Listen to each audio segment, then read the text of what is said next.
too.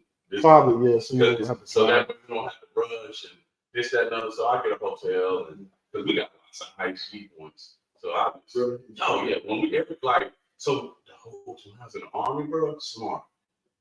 Every time I went TDY, I would always purposely pick a hotel, a Holiday Inn or IHG hotel. So that way, when I do it, I use my rewards points, and it just keep building up and building. Like even to this day, I still got like off of that, like at least 2 free rooms still. Because at a certain point, because remember you saw we was doing TDY a lot, and then I just kept doing it over the years, man. Keep racking up them free points, and then next thing you know, my police was like, "5 free nights stay." I was like, "Perfect." So it adds up. Yeah, it adds up. When I went to Detroit, you know, we just didn't just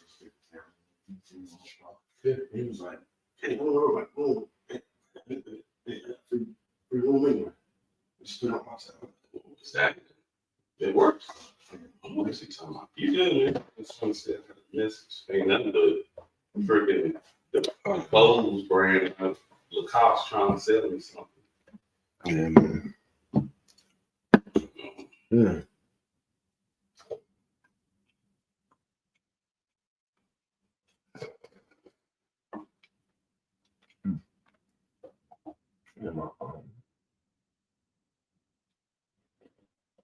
Connection is unstable.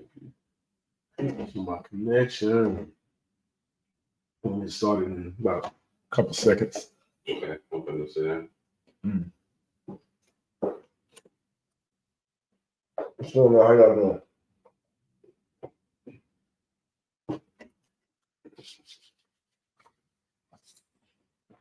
I'm getting ready to start my podcast, everyone. Good morning. Good morning. TikTok. Y'all come on in and double tap the screen. Bam. Boom. That look good. Oh man. Are you ready? Let's roll, You do this, man. Yeah. Hey, good morning, everyone. Good morning. Good morning. Hey, welcome to Live with your boy. It's MRK Enterprise Production. Welcome to Real Talk with MRK. I'm Martez Raphael Kirkland, and this is Coffee in the Morning. Man, how's everybody doing, man? I got a special guest again, my man James Merchant right here, man. A little background on James Merchant, man. He's from Texas, man. He has 2 kids, a lovely wife. He's been married for about 20 years. Yeah. He's retired about 22 and a half years, 22 years in the Army as a soldier, retired as Sergeant First Class, E7, and definitely background, has a BA education and everything. So he's definitely highly qualified to be on this podcast with myself. And we just gonna get into a lot of different discussions, topics. We're gonna have fun. We're gonna crack some jokes and everything. And we may say some things that is, I don't know, that might be a little bit off topic or something, but off the radar and everything. But Jay, please forgive us and everything. And hey, the first thing is, man, we're gonna talk about some sports. Y'all know my Detroit Lions. My Detroit Lions, yes, they have made it to the NFC Championship. It has been, I believe it's been 34 years since the 34 years since they've been to the NFC Championship, man. So they're 1 game before they get to the Super Bowl, which I'm so happy about that. So I watched the game last night.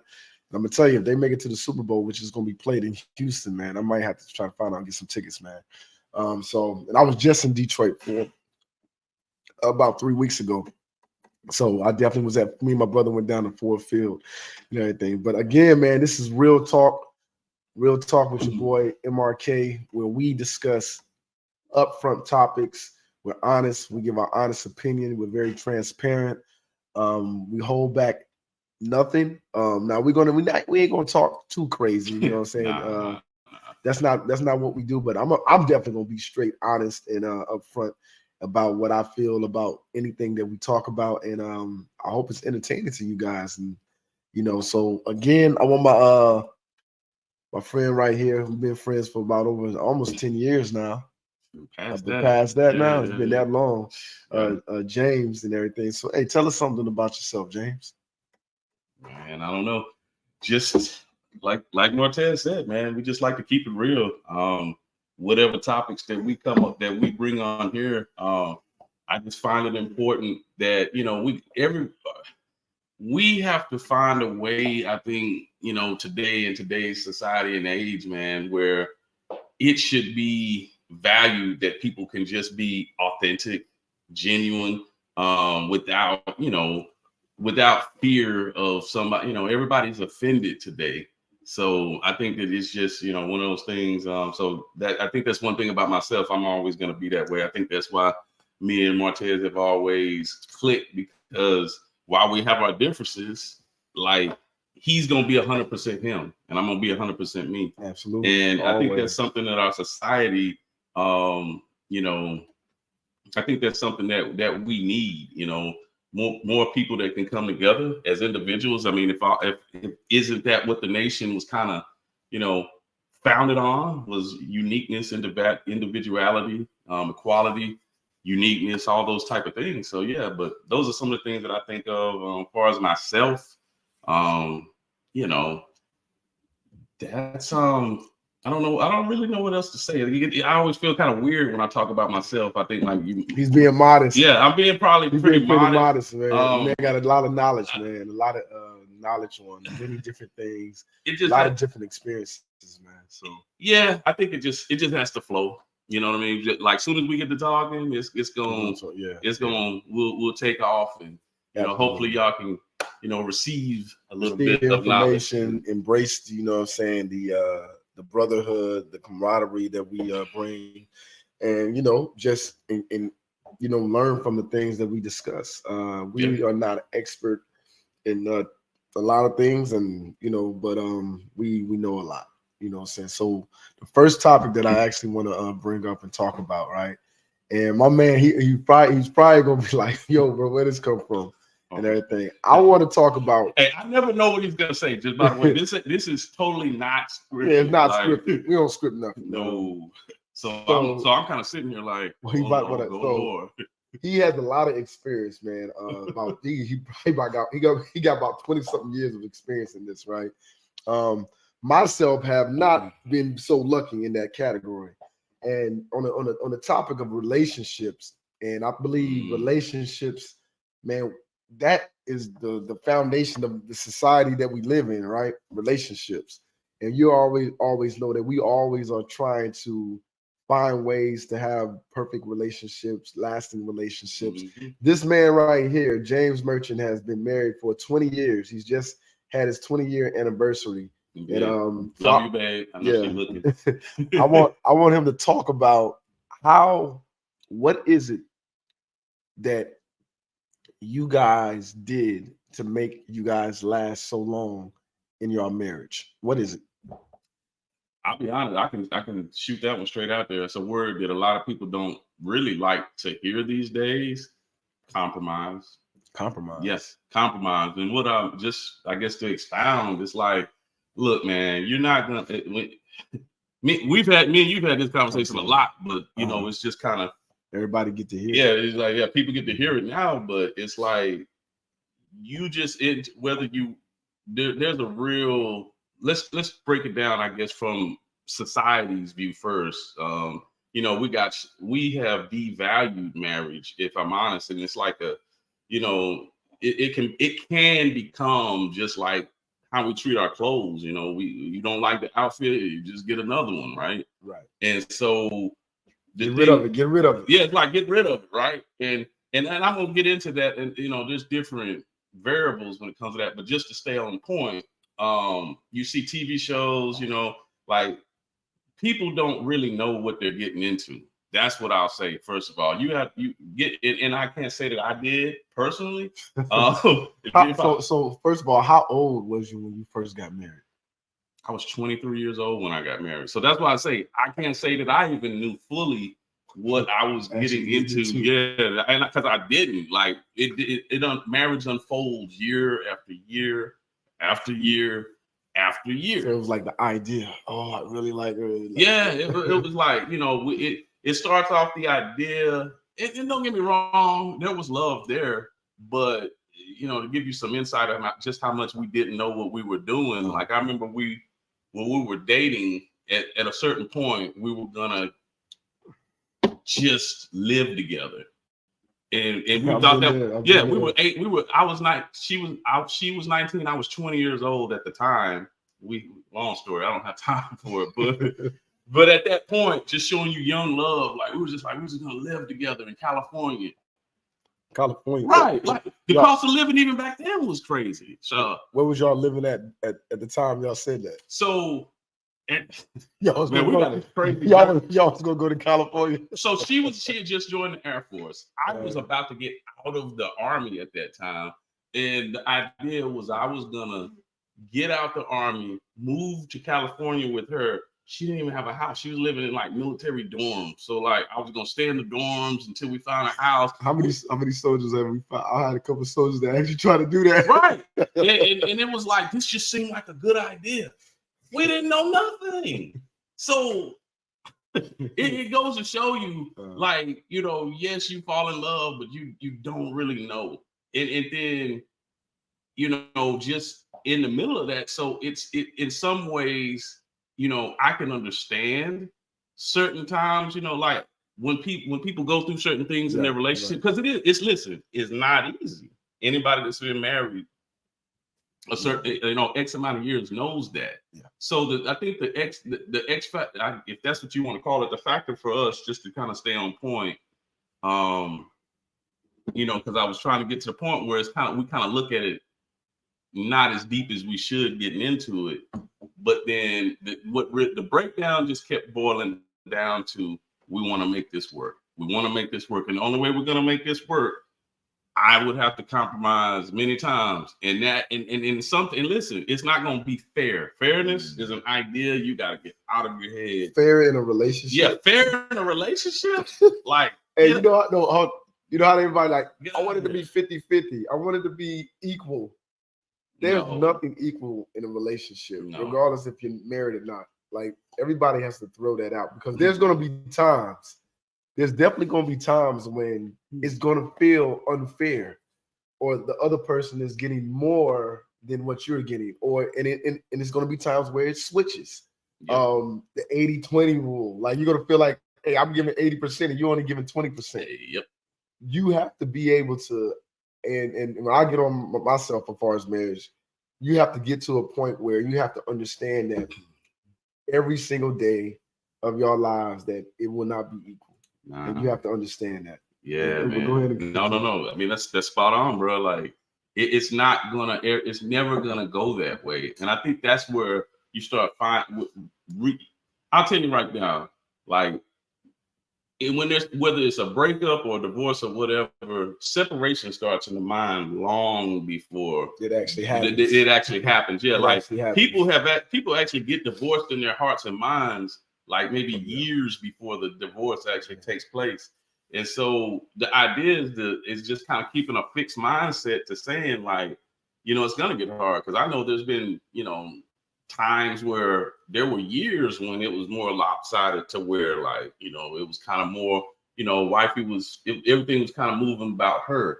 And so, and then it was like, well, how do you go about that? Was it easy? No, but it's not what I signed up for. Yeah. What about me? What about right? It was like, what about me? And so, and then it changes, and then sometimes I would get a little bit, like more demanding or whatever.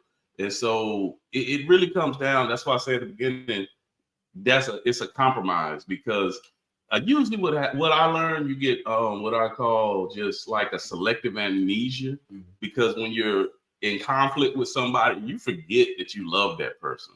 You do.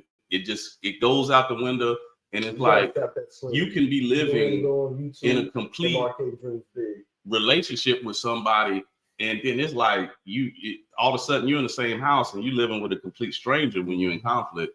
And so that's just something that you have to, that's something that you just have to, when you're in conflict, it has to be a place in your heart where you're just saying, now, before I get too far ahead, I do need to say, though, a bit, I know everybody's got their own, we live in a very opinionated world, but I would tell you, without keeping God in our relationship, which is probably the most, it was the most important thing, because who we were becoming as individuals, as followers of Christ, then that really helped keep a different foundation.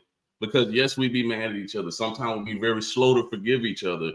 But that, which is a big one. I ain't even got there yet. But yeah, but because that was the baseline, forgiveness would have to kick in at some point, even if that forgiveness didn't take place 6 months later. It's something that we were cultivating individually, our own spiritual journeys, and that's what helped us to stay together collectively as a whole. What in the point of your marriage, right? When you talk about the forgiveness and the compromise, at what point did it click for y'all? And, you talk about 20 years of whatever and everything. You talk about at what time when it was just you was like, hey, this gotta stop. I gotta do better. Or matter of fact, like on her side, you know what I'm saying? Man, I gotta come to, I gotta compromise more, I gotta listen more. Or did y'all just like wake up one day and say, you know what, this gotta stop? A little bit of both. Because there were times where there were, whatever issue it was, I'm just not sharing it just for the sake of brevity, but it just got to a point where it was like I could clearly start seeing whatever my issues, how they were starting to affect my wife. Like I remember, just to keep it short, there was a time when I mean, if I'm honest, I had just got really, I just had got really short tempered, and I was just always like, just like didn't want to hear nothing, blah blah blah, constantly just like, just starting to get real demanding. And then, I remember one day my wife just didn't talk no more. Like, which is, if you don't get right, violent treatment. Yeah, which if anybody, I mean, that is something that does tend to be with trend with women, period. But my wife, she's very vocal. So when I saw that she just wasn't like she and I just asked her, I was like, you ain't got nothing to say no more. It was terrifying because she was just like, I'm just numb. I don't. And that's when I knew, fed up. Yeah, and I knew then. I was like, oh man, oh God, this is she's in a place I've never seen before. So it was sobering. It made me be like, I think I need to. Maybe there need to be something I need to change. And then, truth be, once I could start looking internally at myself, I realized how unreasonable that I was being. And I mean, and that's vice versa. So yeah, it really comes down to, and I think that's the difference. Is like, instead of continually looking at your spouse as an enemy, then you start to remember you actually love this person. And then you start having some kind of pity. You're like, you're like, wait. We just missed the mark. When you start to look at that in that way, your care, your concern, your love, it shows more. And then it's almost like, oh my goodness, this is the person that I love, and I don't want them. I don't want to see that pain and that hurt on their face. Yeah. See, you also said two things when you start to come into that, like, and looking at basically your flaws and how you was affecting her. And a lot of times, and I'm gonna tell you about my past, but a lot of times what happens is we look at the other person first before we look at ourselves first. And the only thing you can do is what? Control yourself. Regardless if that person may be in the wrong, you can't. Which brings me to this. So do you feel as a man in your marriage, regardless how, women, is a beautiful queen, strong women out there, they're powerful, they're knowledgeable, but when a man, because a man, I believe a man leads, directs, and guides. Because of you doing that, you probably was able to bring her in and see. You see what I'm saying? I know exactly what you're saying. So a lot of times in men, we want them to change. And I'm gonna say women too. A lot of women try to change a man. You can't change a man within your marriage and within your relationship. They have to have that realization and reflection themselves for them to change on their own. And when that happens, the relationship actually is driven in the right places. Yeah. I ain't gonna lie. How I'm built, when someone tries to force me into doing something, I rebel even more. That's just my nature. Yeah. That's just my nature, Yeah, and everything. indeed. So that may be a flaw of myself, even if they're right and they're telling me like, no, you're going down the wrong path. But so when you can tell me, but when you're trying to force me and pull me, guess what? But no, I'm going this way myself. Another way. So that's what I brought. The reason why I brought that up and everything. When you said that you took it upon yourself, you saw the things that you needed to change. So when that happened, what did it do for her? It showed real leadership, actually. And I didn't know that's what was happening at the time, if I'm honest with you. I just knew that our relationship was hurting. We was in a dry spot in our marriage, and like, where do we go from here? You just love. I just love this woman at a certain point, and it's like, we gotta figure this out. And so, me being more vulnerable, speaking what I needed to say, and don't get me wrong, it in some ways it took that tension to bring things to the surface, for us to actually talk about them. Because let's be honest, when you're in conflict is not bad. No, conflict is not bad. Conflict is not bad. The issue is that there's a difference between conflict and turmoil. When you're in turmoil, no one's communicating at that point. You're just tit for tat, tit for tat, tit for tat. Being in conflict, though, however, is not always bad. It just means that there are two opposing different opinions, and there needs to be a solution. And then that's when I kind of, and don't get me wrong, and I'm still learning, because truth be told, that is, I started learning where, like, my wife loves it when I tell her more what's on my mind and how I'm feeling, and I open up to her. She feel more connected. Yeah, she feel more connected. Now, I will tell y'all, now she ain't here, but I will tell y'all, like, there's a responsibility on the vice versa part. Us men, we try not to speak on it, but women you also have to understand that the man you got to cultivate an atmosphere that he feels like, feel safe. That he feels safe. A man has to feel and my safe. wife, over time, she started learning that as a matter of fact. And you can't use the information that he's being so vulnerable with you against him. The word is you cannot weaponize. Yeah, you can't. In my past, I've closed up through my exes, because they had weaponized the things that I shared with them. And it was like, okay, within these moments of us disagreeing and having conflict, this is what you go to. And I have came to you in trust and confidence, and believing that you love me and share these things with you, my most vulnerable things. And this is what happened. So now, guess what? I close up, I shut down. Yeah. And I'm not going to reveal it and share many things with you. Nope. And that's just, any man. That's what men. That's any man. Yeah.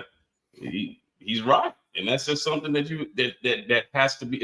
Everything is going to be two-sided in a relationship, and that's one of them. A man has to be willing enough and open enough to, express what he's thinking, say what he's feeling, know what he, talk about what is going on deep within inside of him. But then the woman has to cultivate that atmosphere.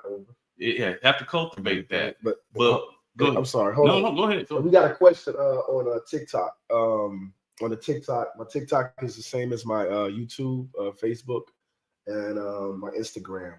TikTok, Iso Olo says, so is the relationship over at that point? No, it's not over. It's just it's an uncomfortable feeling and situation for that time. Go ahead. Now, I think a relationship becomes over when the relationship doesn't have a foundation. And then, and how long has that relationship? If you don't have a foundation, it's then over. Yeah, it could be over. No, what's the name? Ole or something like that. But it's somebody. Well, here's what I'll say, Miss I'll just, if that's okay to say that. That's a great question. She brings up a great question. Because that's something that I think most people think most days in this day. Conflict means ending. It means that conflict means like there's something wrong. Conflict is very healthy in any relationship. That's And how you get to know each other. Right. That's how you get to know each other. That's like, and there's this. Wow, this is good. This goes back into where I first started. There's that superficiality that I talk about a lot. Is that, listen, if you want, I'm sorry to break this to you guys, but if you want a marriage that's like lollipops and sunshine every day, and we don't, and y'all heard this before, we don't never argue. It's so perfect. We wake up and he just knows me or she just knows me. You, my friends, are false. You are a facade. That is not a relationship. And we've done, and our society has painted that picture that so then when the minute one little thing goes wrong, you burnt his toast in the morning. It's not supposed to be. It's you mean y'all finna divorce because she burnt your toast, or he forgot to lay your clothes out? You always forget. You always forget. No. Another one, I'm gonna go out there, man. So as Martez already mentioned, I've been married 20 years, right? I'm gonna be real with y'all. We start hitting our prime at 15 years in. Listen, did anybody hear that? 15 years? 15 years in, I feel like, is when we really start making our stride. And because here's the thing, it's holistic. I start really getting to know her. I know darn well what my wife don't like. I know what she likes. I know her in the morning. If there's something I need to bring to her that's important, I know her well enough to say, okay, it's 8:00. She ain't had no coffee in her, whatever, or better yet, or it's the you know how she gonna feel. I know her mood well enough to say that's so important. How do you bring information to each other? Because there's something that might be important to you. The approach. And then it's like you think they need to hear it right now. And it's like, maybe not. If he just coming in from work. And that takes years to find out. And it takes years to master. It does. I mean, it takes years to master that. So with that being said, isn't it when you get into marriage, right? You have to understand it's the long haul. It's not the first year, second year. It's the long haul that you are marrying for in 15 years and 20 years, where we will be at mentally, physically, emotionally, financially, spiritually. It's a marathon. It's a marathon. You took it right. It's not a sprint. And I can speak on it. I'm speaking to a lot of people, like, well, people that have, I guess, broken marriages can. Because I can reflect back on the things that I didn't do well, and I can see what, they needed to do well, right? And everything. So, unfortunately, Martez Raphael Kirkland has been married 3 times. Short marriages 3 times, besides the first one. Let me just tell y'all something real quick, just to time in with that though. I still value this man and love what this man's journey has brought him, because there's still a lot of valuable information to be pulled from that. You know what I'm saying? Because truth be told, and he's gonna resonate with this, I think y'all will too. This is something we have planned to tell. We tell our kids now that they're 18 and getting on up. It's like, hey, listen, y'all are seeing us and looking at us. Our kids see us sort of different now, from what I can tell. Why? But it's like, listen, y'all, what things we may have said to y'all when we were married, like when y'all were little, they're like, y'all don't say that now. Well, here's the thing: when we got married and we were raising y'all, we were still finding out who we were. So guess what? That goes back into that very genesis of marriage. Miss Boosie said facts. Facts, right? That's my wife chiming in. But the thing is that we were still learning each other. So people, when you have people that have gotten divorced, the thing is that they got into it, didn't know. And my man Kirk here, he was still learning who he was, and finding out. He started learning, and I believe he's learning now just really what's compatible for him and what's not. And everybody doesn't get that, unfortunately. You know how you think you have a preference or a type? As you're coming up and dating right? And you like, this is what I want. This is it. That's the type of woman I want, right? My man right here, in one conversation one day, he kind of told me, and I was already kind of morphing and thinking that because of my girlfriend now. And I was like, man, and he just said it. There's no relationship that's perfect. But maybe the conflict is lessened and how we communicate is differently versus the other ones. I'm like, man, it's like chaotic, it's turmoil and everything. It's like everything's like an explosion. And it's like, and it's very, very, it's very stressful just to have a conversation, even if you disagree on things. Yeah. And he even said, he's like, Kurt, I believe you need this type of woman because you're this type of man. Right. So it's about the compatibility. It's about, who you mesh with well. And when I was coming up, I was like, this is what I like. How does she look? We all go off of, attraction through the looks and stuff and everything. And I was one that did that. I ain't gonna lie. But then we all did that. I want me a strong woman that's career minded, just like me, driven. Sometimes that's a clash.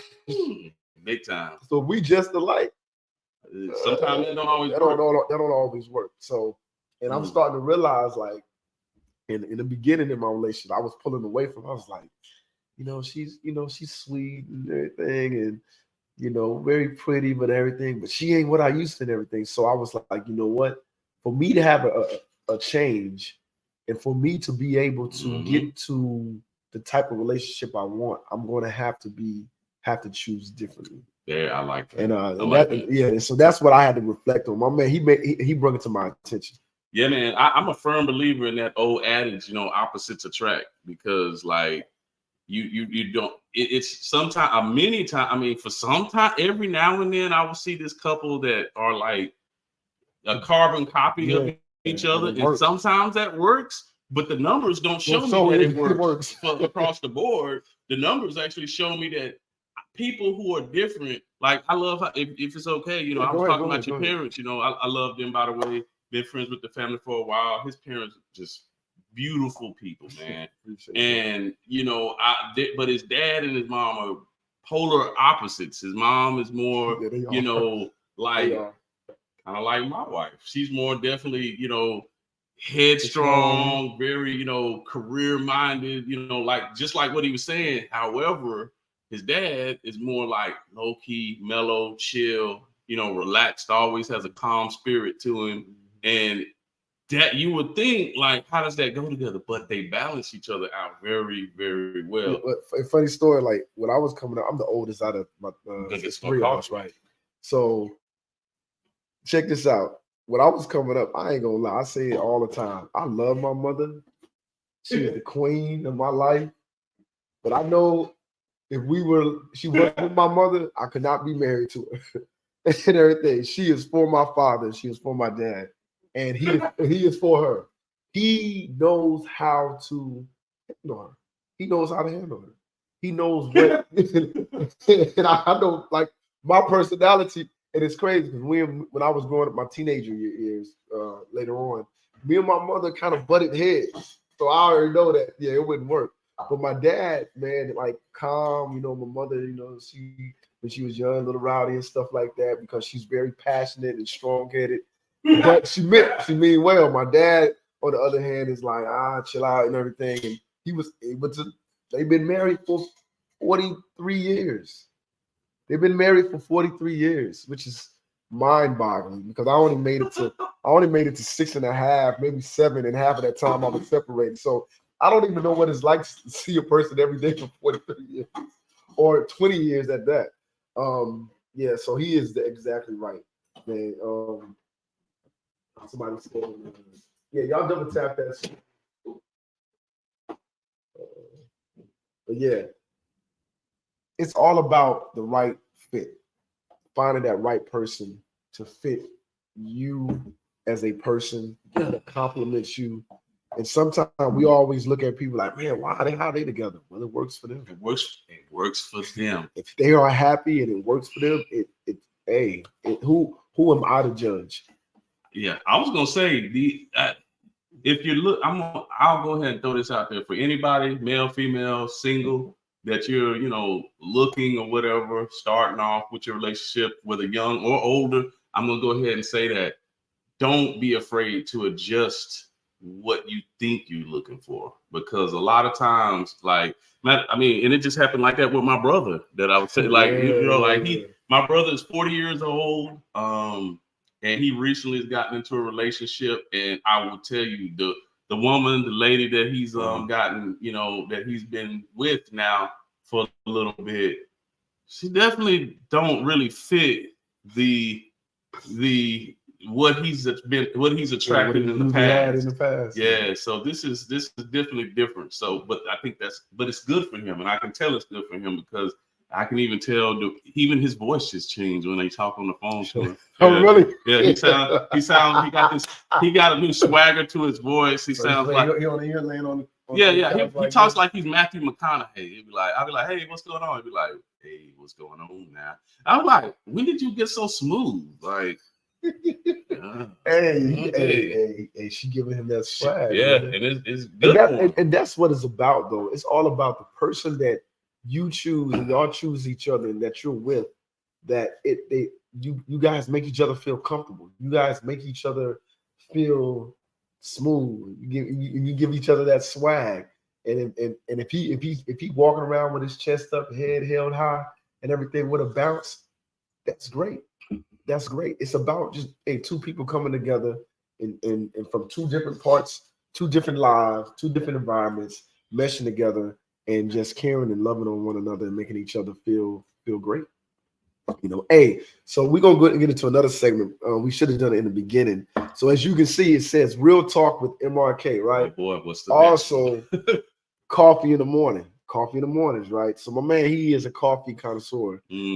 James right here. Yes. As you see, we always gonna be sipping on some coffee on this podcast. So James, could you tell us about the coffee that we're drinking? Yeah. This is actually a Guatemalan medium blend. For those of you who know about coffee, for those of you who don't know much about coffee, your blends of coffee go from light. They call them roasts. So this is a medium roast. But it goes from light roast, medium roast, and then dark roast. The difference between all those is obviously how bold the coffee is. So a medium roast is like I don't even really drink bold coffee or your bold roasts. That's a little way too strong. Yeah, it's extremely potent. But medium and light roasts have been always what me and my wife love to drink. This is a local North Carolina brand that we're drinking this morning. And their beans are Guatemalan. So basically you have in all your different coffee beans and roasts and things like that, there's only a few different countries that are your power heads when it comes to coffee. Guatemala is one. Africa is actually a leader in coffee bean production. And everybody, of course, knows Colombia is a big coffee bean producer.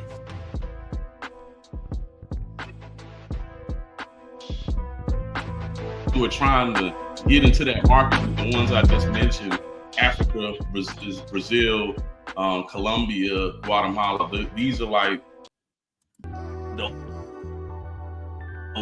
that are kind of up and running. But yeah, that's what we got going on this morning. We got a local North Carolina company, Coffee Scenery, that I went and got these coffee beans from, and it's delicious. Hey, it is, man. I don't even think you put any sugar in mine, did you? Not really. All right, so the first time when I was on my first cup, I put 2 spoonfuls of sugar in it, right? I like a little sugar, I like a little sweetness.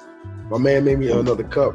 I'm drinking it, and it's good without any sugar. It just has cream in it. Yep. That's how good this coffee is. So coffee drinkers right here. Hey, coffee in the morning. You guys, again, you want to drink coffee with us, man, tune in on Mondays at 10:30. Hey, coffee in the morning, man, with your boy MRK, man. That's what it is. Yeah. Man, so let's skip another beat, man. Skip to another beat, as you can hear the beat right here.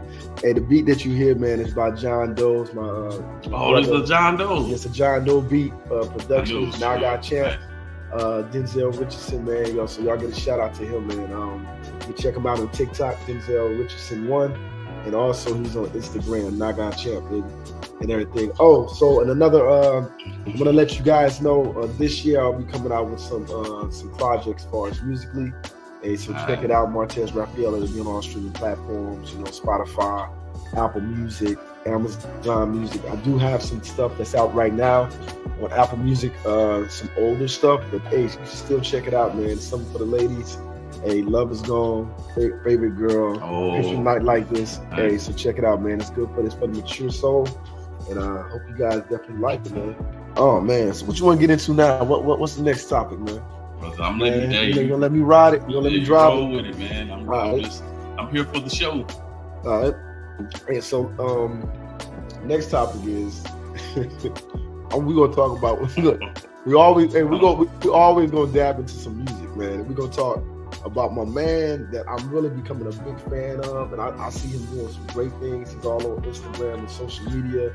Man, this artist, man, I think I know like his talent and his intelligence, his knowledge about so many different things, society, things that goes on that he's fighting against, and as far as biblically in the scriptures, man. Yeah. His name is D1 Music. D1. Yeah, man. I'll push his stuff every time I see something I like. I definitely share it on my Instagram. So if you don't know who the guy is, his name is D1, and hey, check him out, man. He got a great flow. His artistry is very compelling, and especially he definitely has some substance to his music, especially how he brings in God with it.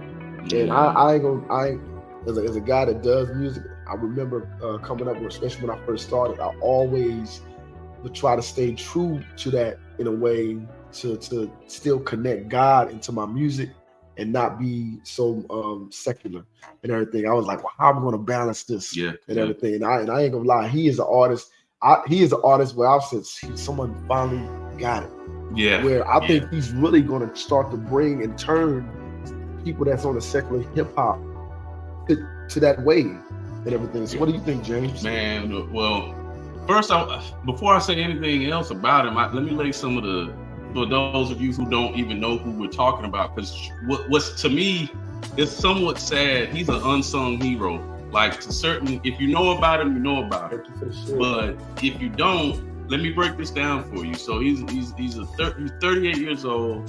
Is he 38? Yeah, he's 38. Right. So 38. Oh, he was just saying a young cat. No, he's a little more mature. He's right, which is perfect. Wow, he's 38. 38. 30. But listen to all the stuff that he's done. So not only is he a Christian hip hop artist, he is a professor at Harvard University, which teaches is insane.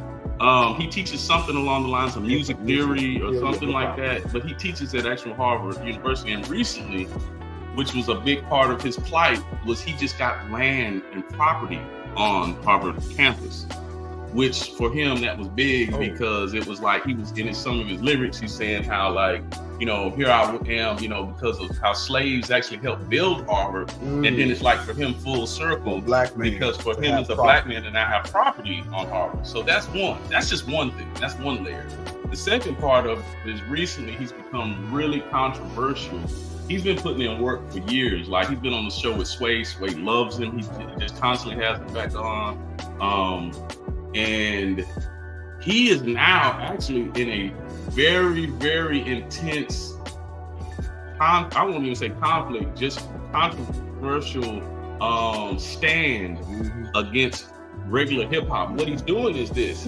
He's basically saying to the hip hop industry, mainstream secular hip hop industry right now, that, hey guys, he's not judging them. He's just saying, look, we can do better. How can we sit here and make music that is glorifying drugs, sex, guns, murder, prostitution? You can't say that you want to help your community, right? And then in the same instance that you put out music that is entering the minds of our young people, because young people, they are very easily influenced. So they look up to these individuals that are in these positions, which guess what? 9 times out of 10, they're gonna want to try to imitate what they're hearing. And that's sad because just on a quick side note, you get what I call what most people say now, John Morant syndrome. This guy grew up very great life, but that music was so influential in him. You got this guy. He want to live that. He want to live the life. He wants to live that life, and it's like, bro, you grew up with the Picasso. You don't need to go out here and that. Yeah. But with all that being said, D1 is consciously speaking out. He's actually sending messages to these artists. Like Meek Mills was one. Jim Jones from a group, if anybody knows about who knows who Cameron's group, the Diplomats were. Yeah. Jim Jones basically was basically on live camera threatened them. Like when we see each other, we're gonna see each other. I'm gonna be honest, man. I wasn't a Dipset fan. Yeah, Jim Jones. I'm still not a fan. All right, so whatever it is, I'm gonna be honest. I told you, I'm gonna be straightforward and honest. I believe the individuals, the Rick Rosses, the Jim Jones, they are threatened because that's their ability. Yeah. That's their way of making their income. So when you talk about, especially what's going on, Cat Williams, all this good stuff, when you talk about selling your soul, you have sold your soul to profit, because that's how they came up. They didn't have no other way to survive and live. So through the music was the next level. The next level, meaning the next drug game. Big so they got into it. So they had to put out this type of music because this is what sells. They're not willing to allow that to let go because that's who they are. So now D1 is messing with their ability to make money. And that's where it's getting real sticky. But here's some good news though. You got artists now like Meek Mills and different other artists who are actually coming out and saying, you know what? I think we can do better. You know what? You challenged me. I want to step up and change the music that I'm making, which I think if that momentum, and the way he's doing it is just so powerful. Like, not only is he, getting, he's got the momentum of a lot of other people following him, and now they're echoing what he's saying, kind of like what we're doing now, and that message is spreading. So imagine if hip hop went back to its roots, which started off with people being conscious-minded, positivity, creativity, music of substance. And I think that God is actually using him to bring about that kind of change. And on top of that, like I say, he is a follower of Christ, which it just, to me, takes it to a whole nother level. It resonates in his music. It resonates in his music. He makes sure that he makes it known. Yep, he's not ashamed of it. And it's good music, right? Because, we know with artistry, it has to be, compelling type of music that is creative, that captures the ear, and music also captures the spirit. Right? And I ain't gonna lie, I'm guilty of it. Listening to the secular music and everything because I'm a human and I'm a man, and that you're like, man, I'm feeling that and everything. And sometimes you just take a step back. Go ahead. And you look, and you like, yeah, you hear what I'm listening to? It's like, wait a minute. Oh God. Yeah. And you start to become what you listen to. You do. Like I'll be the first one to tell you. While I don't listen to, I don't listen to secular music on a regular basis. However, if a pop song comes on, I'm not gonna lie to you, man. I might be listening to it for a little, like it catches me, and I'm like, I feel like I'm pop. Yeah, it gets in you, and you're just like, Hail Mary. It's like, whoa. Then I just have to cut it off because I'm like, whoa, I can't be thinking like that. So that is our humanistic. It is. That lies in us, being human, right? So we know we're not perfect, but at the end of the day, we always want to try to be the best version of ourselves and everything. And then that's, some people say, well, that don't have anything to do with you being good or anything like this. That's, some people would justify it. Yeah, a lot of people justify it, right? But it does, because the music, it steers your soul, it steers up your spirit, it makes you believe. I guarantee you, there's a lot of music, with the music that we're talking to, that secular music, that gangster rap and everything, have gotten a lot of individuals and putting them in positions, right, where they have hurt somebody, did somebody wrong, and now they ended up in jail. I mean, music, think about it. It travels into the mind. It permeates your mind, right? It gets in your soul. Like, y'all may have heard this before. Music is the one thing you don't have to give it permission to enter you. If a song comes on, it's automatic. You can't resist it. You're gonna listen to it, and it's gonna set a mood, and it's gonna set an atmosphere inside of you. That's music. That's the genius of it. And so we have to be careful. It's like an appetite. Like if you're an athlete, a professional athlete, you're gonna consume a certain amount of a different type of food. Your diet is gonna change. Same thing with you individually. If you're trying to elevate your mind, elevate your spirit, then your musical diet should change to some degree. I mean, well, probably to a great degree, depending on whatever it is that you're consuming. So, I don't know.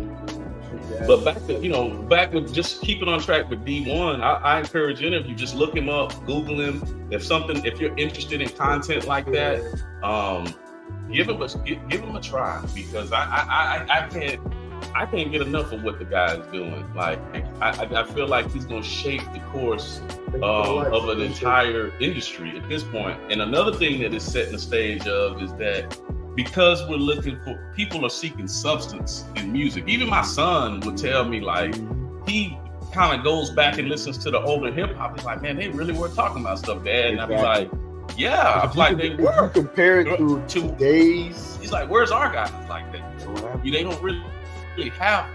So with all that being said, music as a whole is in a major shift right now. And what you're starting to see really is older guys are taking the stage. And I think, and the reason why I think that's really happening is because they have wisdom, insights on life, and that's coming out through their music. And I believe we're going to see a changing of the guard to where once this shifts, then it's like, okay, let's give it back to the young guys. I believe we're going into a time and a generation where there's going to be some great artists that we came up with. I do too. Because we were inspired. What's happening now? Because right. Yeah. Those great artists that we grew up on was inspired by great artists. When hip hop first came into play and everything. So it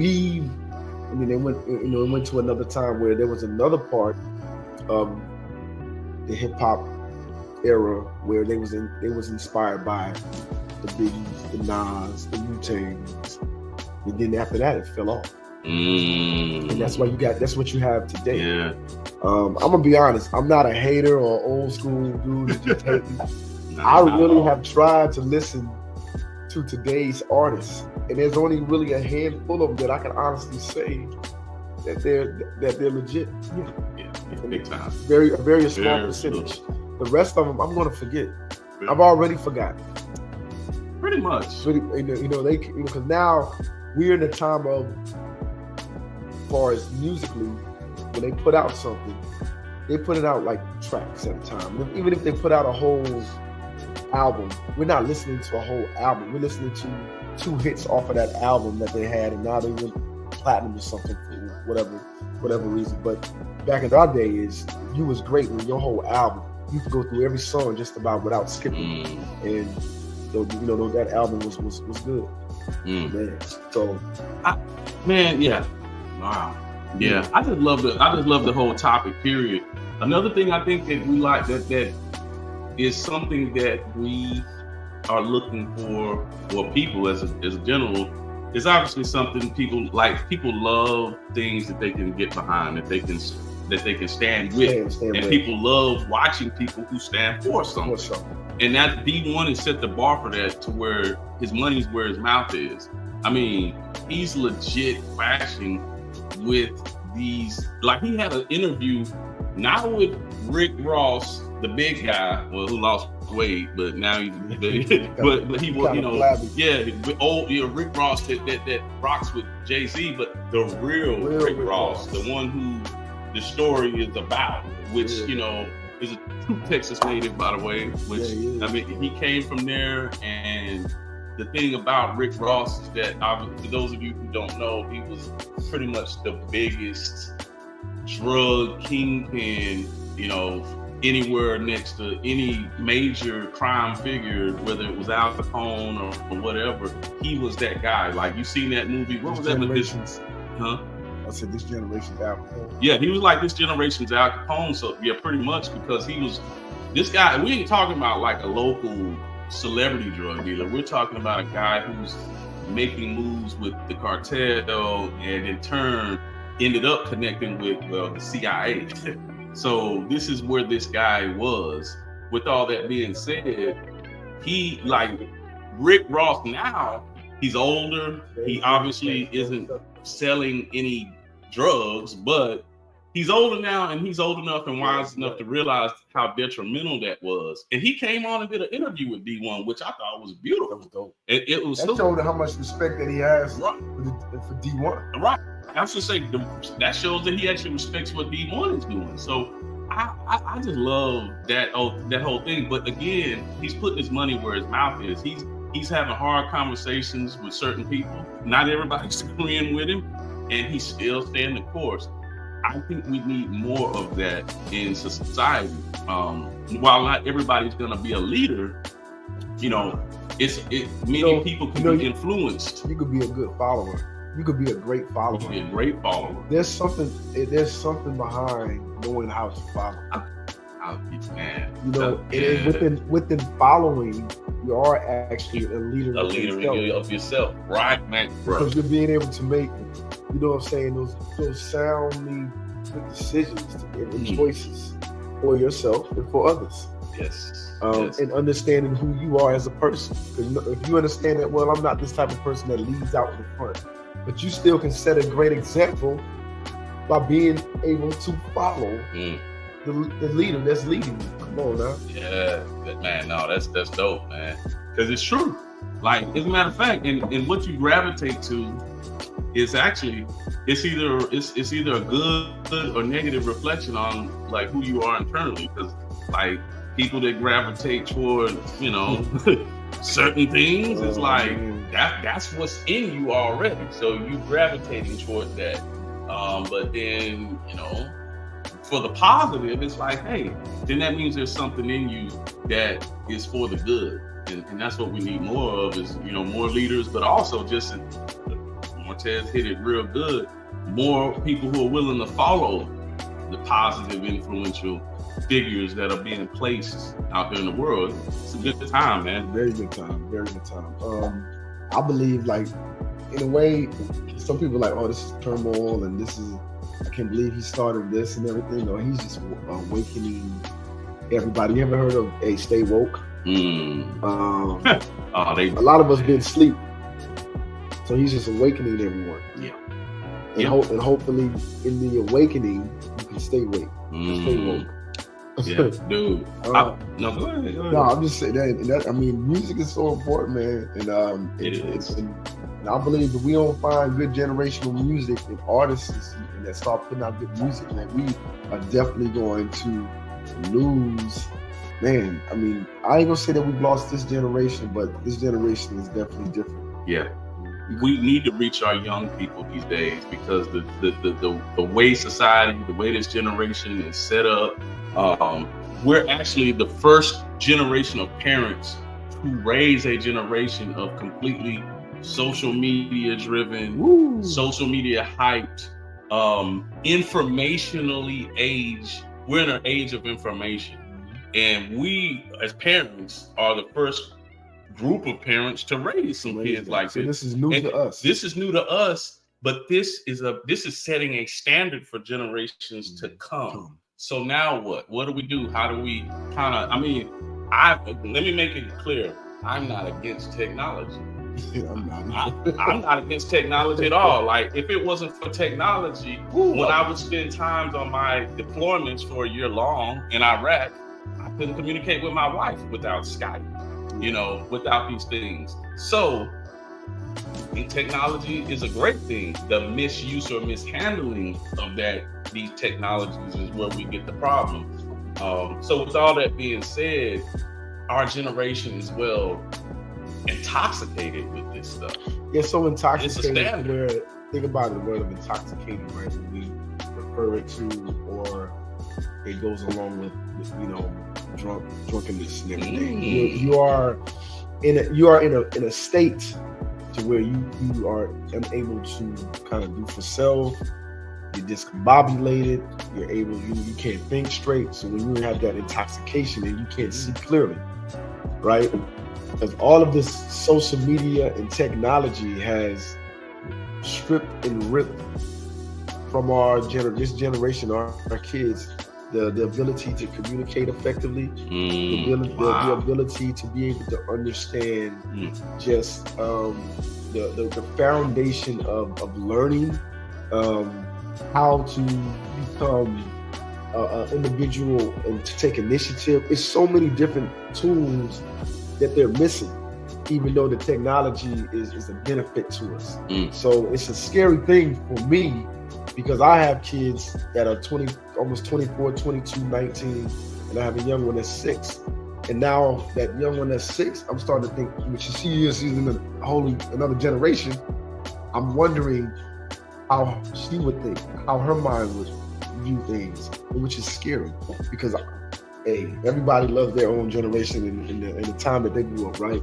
But I believe that we at least had a strong foundation of understanding how to trust, love, communicate, do things, being able to show that we have, initiative to go out there and be resourceful, to put ourselves in certain situations. Know that we wasn't perfect, but I just think this generation is missing some substance in just the adulthood and understanding this. It's a lot of stuff. No, I was thinking the other day. Oh, I'm sorry. Go ahead. I'm going. I was thinking the other day, metaphorically, we're almost living in a allegorical Book of Eli setting. Now, if anybody hasn't watched that movie, the point I'm trying to make for that is that in the Book of Eli, I don't want to ruin the movie if you haven't watched it, but for those of you who have, the premise of the whole movie was that, there was a post-apocalyptic time, but the people in that movie, there were things in the past they had no knowledge about. They didn't know how to read anymore. They didn't know what cars were. They didn't have anything. That generation had no clue what the past looked like. And so where Denzel Washington's character kicks in, and the antagonist of the story, a guy named Carnegie, the villain, they were older, and they both had memory of how things used to be. And there was a key phrase in that movie where the bad guy and Denzel, they're having a conversation. He said, "You know what, man?" He says, "Me and you," he said, "we're old guys, but guess what? We're the future."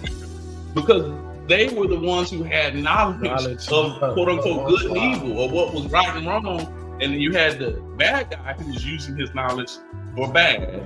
But then you had Denzel's character who was trying to use knowledge and wisdom of the past to help rebuild society, while the other one was breaking it down. So allegorically, in a sense, I feel like we're almost living in that time. Well, like I say, in an allegorical sense, we're living in it now. Because think of it, our kids don't know how to. I'm gonna have to teach my son, obviously, but he doesn't know how to read a road map. He doesn't understand what. In my first cross-country trip with a big map in a car like this. Big map, learning how to do this stuff. And this is not a diss. I need to make that clear. This is not a diss to the generation. It's saying that there's a certain literacy of things. There's a currency of knowledge that's not there. And so it's kind of like now life skills that they need. Right. That they basically need. And so I feel like it's important now for those of us who quote unquote are from the old time, so to speak. Even it's funny, even if you were born in 1990, you're kind of considered from the old time. You're right, isn't that weird? 1990. We ancient, we're fossil. Yeah, I mean, shoot, I even go to say if you were born in 2000, maybe. You know what? Because think about it. One of the kids I coached, they was like, 2000s old. Right. They look at kids now look at kids who were born in the year 2000 as old. I'm like, they're 24 years old. They're old. Like, wow. How are they old? How are they old? Melanated Queen. My daughter had a project in school to make it down. To make a down phone. Oh, the rotor. Whoa! A rotary That's the phone? project. That's like, oh, so they're looking at it like, hey, what is this? What is this thing? That's Wow. That's oh my goodness. Hey, yeah. hey. So for us, or for my kids, I guess for my kids, and your kids, for my kids, I guess it was the rotary. Everybody had a rotary phone, right? Yep. Yep, we had one in the house. Boy, if you was dialing 911 for an emergency, You done. You're finished. You're finished. Somebody banging through that door, you ain't you gotta wait till it come back all the way around. terrible way. Somebody's breaking in my home. Oh my God. It took me 5 minutes just for y'all to get on the phone. Oh, I know it's gonna sound like we're just like old guys rambling, but I'm telling you, like it is little stuff when you think about it. Like there's like to think that there was a book that told you what was gonna come on TV, the TV guide. Like now there's there's streamlined and everything's digital. Yeah, Digital channel guide, like but it just shows you the shift in like times. It's like everything is real time. Everything is now. Instantly. For my kids, man, even information, they come to me like, Dad, well, can't you look that up? Like you can look that. I couldn't look that up. I had to go to my parents and ask them questions to find out. Or if you was lucky enough to have the encyclopedias in your house, which they cost thousands of dollars to have, right? I have to say, an encyclopedia was a status symbol back in the day. It's like you had encyclopedia, because you had the encyclopedia man that would walk the neighborhood that was selling encyclopedias. I remember when my mom and dad bought it, and when we got it, it was such a big deal in our house. We got encyclopedias. Hold on, I thought I saw this. Check this out. I think my parents still have them up in the house. They probably do. Yo, let's see. The encyclopedia, but Britannica is what it used to be. Britannica, yeah. That's how I did my research. What's funny is that guess what? An encyclopedia Britannica full set is now $800. It was like 3,000 or something like that back then. Right. Oh wow! My dad, I remember my dad filling out. It was a lot though. It was.